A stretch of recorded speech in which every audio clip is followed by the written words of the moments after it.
दोस्तों, भारत और बांग्लादेश के बीच दूसरे टेस्ट के 5वें दिन भारतीय गेंदबाजों ने बांग्लादेश के बल्लेबाजों को तहस नहस करके रख दिया और बांग्लादेश को बुरी तरह से ऑल आउट कर दिया। क्या है दूसरे टेस्ट के 5वें दिन का पूरा रोमांच, बताएंगे। वीडियो को एक लाइक जरूर करिएगा। भारत और बांग्लादेश के बीच दूसरे टेस्ट का 5वां दिन कानपुर में खेला जा रहा है, जहां चौथे दिन बांग्लादेश की टीम ने 2 विकेट के नुकसान पर 26 रन बनाए थे और चौथे दिन का अंत किया था। अब एक बार फिर से बांग्लादेश के 2 बल्लेबाज 5वें दिन बल्लेबाजी करने के लिए मैदान पर उतरते हैं, जहां एक तरफ सादमान इस्लाम होते हैं तो वहीं दूसरी तरफ मोमिनुल हक होते हैं और पारी का 12वां ओवर लेकर आते हैं जसप्रीत बुमराह और सादमान इस्लाम जसप्रीत बुमराह को 12 ओवर की छठी गेंद पर एक चौका लगा देते हैं और 13 ओवर में बांग्लादेश की टीम का स्कोर 2 विकेट के नुकसान पर 36 रनों तक पहुंचा देते हैं। लेकिन पारी का 14वां ओवर लेकर आते हैं रविचंद्रन अश्विन और अश्विन मोमिनुल हक को केएल राहुल के हाथों कैच आउट करा देते हैं और मोमिनुल हक महज 2 रन बनाकर पवेलियन की ओर चलते बनते हैं और अब बांग्लादेश की टीम 36 रनों पर अपने 3 विकेट खो देती है।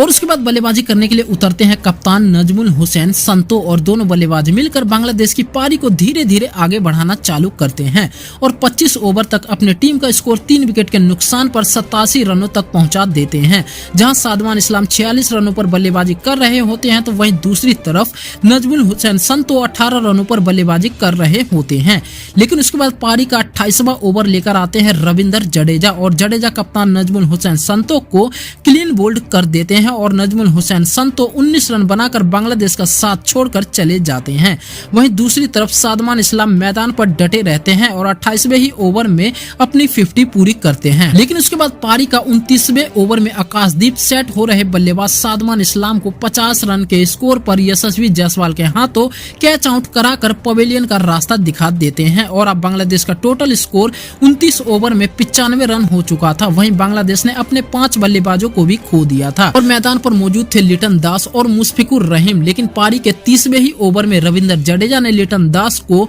ऋषभ पंत के हाथों कैच आउट करा देते हैं और लिटन दास महज 1 रन बनाकर आउट होते हैं। और उसके बाद बल्लेबाजी करने के लिए साकिब अल हसन मैदान पर उतरते हैं, लेकिन साकिब अल हसन भी मैदान पर ज्यादा देर नहीं टिक पाते हैं और रविंदर जडेजा साकिब अल हसन को 0 रन के स्कोर पर पवेलियन का रास्ता दिखा देते हैं और अब बांग्लादेश की टीम 32 ओवर में 94 रन पर अपने 7 विकेट खो देता है और मैदान पर मौजूद होते हैं मुशफिकुर रहीम और मेहदी हसन मिराज और दोनों बल्लेबाज मिलकर फिर से बांग्लादेश के पारी को धीरे धीरे आगे बढ़ाना चालू कर देते हैं। लेकिन बांग्लादेश के पारी के 37वें ओवर में जसप्रीत बुमराह मेहदी हसन मिराज को ऋषभ पंत के हाथों कैच आउट करा देते हैं और बांग्लादेश को 8वां करारा झटका दे देते हैं। वहीं एक छोर पर मुशफिकुर रहीम मैदान पर डटे हुए थे और अब बांग्लादेश के महज 2 बल्लेबाज बाकी थे और बांग्लादेश की टीम 40 ओवर में 130 रन तक पहुंचने में सफल रही थी। वहीं अपने 8 विकेट भी खो दिए थे। लेकिन पारी के 41वें ओवर में जसप्रीत बुमराह बांग्लादेश को एक और झटका दे देते हैं और ताइजुल इस्लाम को 0 रन के स्कोर पर एलबीडब्ल्यू आउट कर देते हैं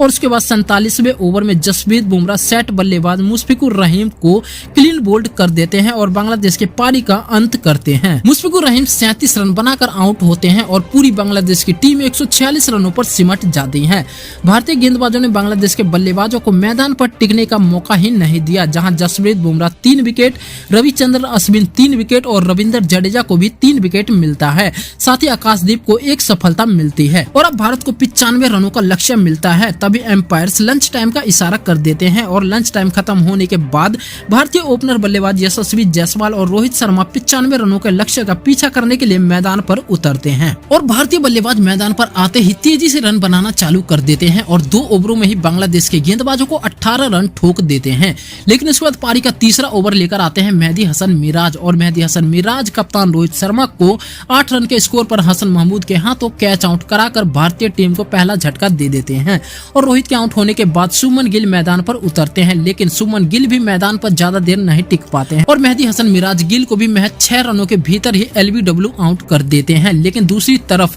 यशस्वी जायसवाल को विकेट गिरने का कोई भी फर्क नहीं पड़ता है और आक्रामक मूड में बल्लेबाजी करते रहते हैं और 6 ओवरों तक अपने टीम का स्कोर 2 विकेट के नुकसान पर 41 रनों के पार पहुंचा देते हैं और यशस्वी जायसवाल 14 गेंदों में 21 रन बनाकर बल्लेबाजी कर रहे होते हैं तो वहीं उनका साथ देने के लिए विराट कोहली आते हैं और दोनों बल्लेबाज मिलकर फिर से भारतीय पारी को आगे बढ़ाना चालू कर देते हैं और दोनों बल्लेबाज मिलकर बांग्लादेश के गेंदबाजों को रिमांड पर लेना चालू कर देते हैं और दोनों बल्लेबाज मिलकर 13 ओवर तक टीम इंडिया का स्कोर 71 रनों के पार पहुंचा देते हैं और 14वें ओवर में विराट कोहली और यशस्वी जायसवाल ताइजुल इस्लाम को 2 चौका और 1 छक्का ठोक देते हैं और उसके बाद 16वें ओवर में यशस्वी जायसवाल अपनी 50 पूरी करते हैं और अब भारत को यहां से महज जीत के लिए 4 रनों की जरूरत रहती है और तभी यशस्वी जायसवाल सोचते हैं कि चौका मारकर टीम इंडिया को जीत दिलाया जाए, लेकिन ताइजुल इस्लाम अपने ओवर की आखिरी गेंद पर साकिब अल हसन के हाथों यशस्वी जायसवाल को कैच आउट करा देते हैं और यशस्वी जायसवाल 51 रन बनाकर आउट होते हैं और उसके बाद ऋषभ पंत बल्लेबाजी करने के लिए मैदान पर उतरते हैं और 18वें ओवर में